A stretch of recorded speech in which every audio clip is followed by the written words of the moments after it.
Hello friends, हमारे YouTube channel में आपका स्वागत है। आज के इस वीडियो में हम लोग बीएड सेकेंड ईयर का कोर्स 9 आकलन और अधिगम का वेरी इंपॉर्टेंट क्वेश्चन हम लेके आए हैं और ये क्वेश्चन 2020 में पूछा गया है जो कि यूनिट 1 में आता है। तो क्वेश्चन है कि मापन की अवधारणा को स्पष्ट कीजिए तथा इसके कार्यों का उल्लेख कीजिए। तो सबसे पहले हम लोग प्रस्तावना को जान लेते हैं कि मापन क्या होता है। तो आज जीवन के प्रत्येक क्षेत्र में मानव विज्ञान पर निर्भर होता जा रहा है। आधुनिक युग विज्ञान का युग है तथा वैज्ञानिक प्रगति का मुख्य आधार ही मापन है। मापन एक ऐसा प्रत्यय है जिसका प्रयोग मानव प्राचीन काल से जीवन के विभिन्न क्षेत्रों में करता आ रहा है। जैसे डॉक्टर शरीर का तापमान थर्मामीटर से मापता है, दूध वाला दूध लीटर में मापता है। इसके अलावा और भी कई ऐसे क्षेत्र हैं जिसमें मापन की आवश्यकता पड़ती है। तो हम लोग यहाँ पर देख रहे हैं कि हम लोग जब दूध लेने जाते हैं तो दूध तो इसके साथ कुछ लीटर के अलावा कुछ संख्या ही बोलते हैं, जैसे 2 लीटर, 3 लीटर, 4 लीटर, 10 लीटर। उसके बाद थर्मामीटर में अगर तापमान माप रहे हैं तो तापमान में भी हम लोग बोलते हैं 37 degree Celsius, 38 degree Celsius, 100 degree Fahrenheit. तो इस तरीके से जब यहाँ पर 100, 37, 10, 15 ये जो नंबर बोला गया, ये जो संख्या बोला गया, तो ये भी एक प्रकार का क्या मापन ही का भाग है, मापन है ये। वर्तमान समय की बाल केंद्रित शिक्षा प्रणाली में मापन एक व्यापक प्रक्रिया है जिसमें छात्रों की सफलताओं का सही अनुमान लगाने का प्रयत्न किया जाता है। मापन एक औपचारिक प्रक्रिया है जिसमें वस्तु या विशेषता कितनी मात्रा में है ये दर्शाया जाता है। मापन में छात्रों की शारीरिक, मानसिक, सामाजिक तथा नैतिक गुणों का परीक्षण सम्मिलित रहता है। अब हम लोग पढ़ेंगे मापन का अर्थ एवं परिभाषा। मापन अंग्रेजी भाषा के मेजरमेंट शब्द का हिंदी रूपांतरण है। मापन का सामान्य अर्थ होता है कि विभिन्न पक्षों के संबंध में साक्ष्य एकत्रित करना। मापन प्रक्रिया में उपलब्धि को संख्यात्मक रूप से निरूपित किया जाता है। जैसे में हम इसको समझेंगे कि इफ्तिखार की लंबाई 170 सेंटीमीटर है, इसका वज़न 60 केजी है।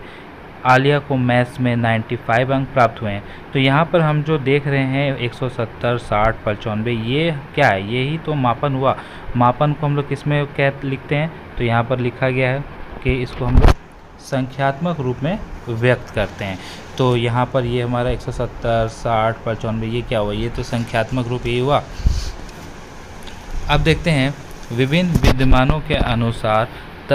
विद्वानों ने अपने तर्क एवं चिंतन के आधार पर मापन की निम्नलिखित परिभाषाएं दी हैं। तो सबसे पहले है नंबर 1 पर एस स्टीवेंस के अनुसार किन्हीं निश्चित स्वीकृत नियमों के अनुसार पदार्थों को संख्या प्रदान करने की प्रक्रिया मापन है।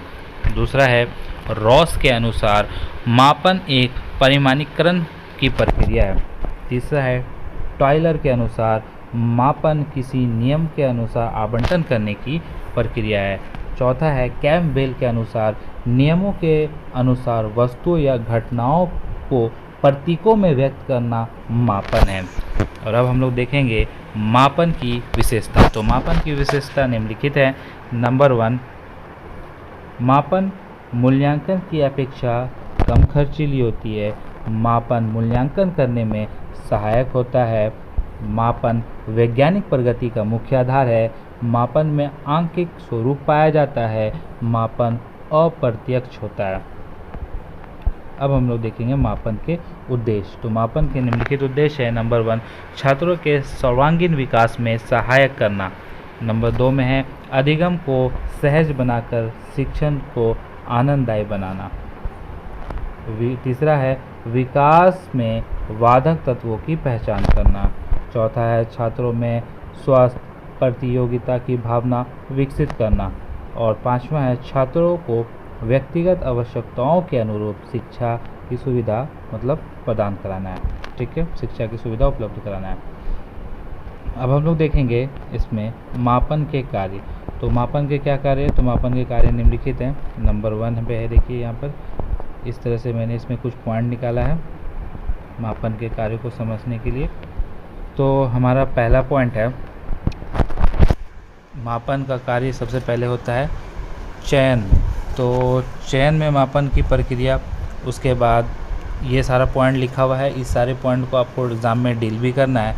तो मैं यहाँ पे पॉइंट पहले पढ़ देता हूँ एक बार कि पहला है चयन में, दूसरा है वर्गीकरण में, तीसरा है तुलना में, चौथा है निर्देशन और परामर्श में, पाँचवा है कक्षा में शिक्षण का सुधारना, कक्षा में शिक्षण का सुधारना है, फिर है छठा शोध में, और सातवां है निदान में। तो फिर इसके बाद इसको डील करने के बाद हम लोग इसमें निष्कर्ष को लिख देंगे, जो हम लोगों ने इसमें जितना भी अभी बात को समझा। तो निष्कर्ष लिख के हम लोग अपने आंसर को कंप्लीट कर देंगे। तो आपको इन सारे पॉइंटों को इसमें डील करना है। जैसे कि मैं इसमें एक को समझा देता हूँ कि आपको कैसे लिखना है। तो सबसे पहले हम इसमें बताते हैं चयन में। तो चयन में आप क्या लिख सकते हैं कि उद्योगों में तथा अन्य संगठनों में मनोवैज्ञानिक की सहायता से कर्मचारियों तथा व्यक्तियों का चयन किया जाता है। ठीक है, तो इस तरह से अलग अलग फील्ड में अलग अलग लोगों का अलग अलग तरीके से चयन मापन की प्रक्रिया द्वारा किया जाता है।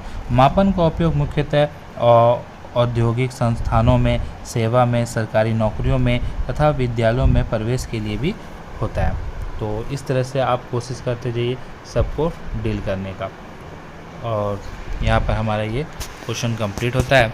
वीडियो अच्छा लगे तो वीडियो को लाइक कर दें, और हमारे चैनल पर नहीं तो हमारे चैनल को सब्सक्राइब कर दें। मिलते हैं हम लोग नेक्स्ट वीडियो में, जहाँ पर मैं आप लोगों के लिए ऐसा क्वेश्चन लाता रहूँगा।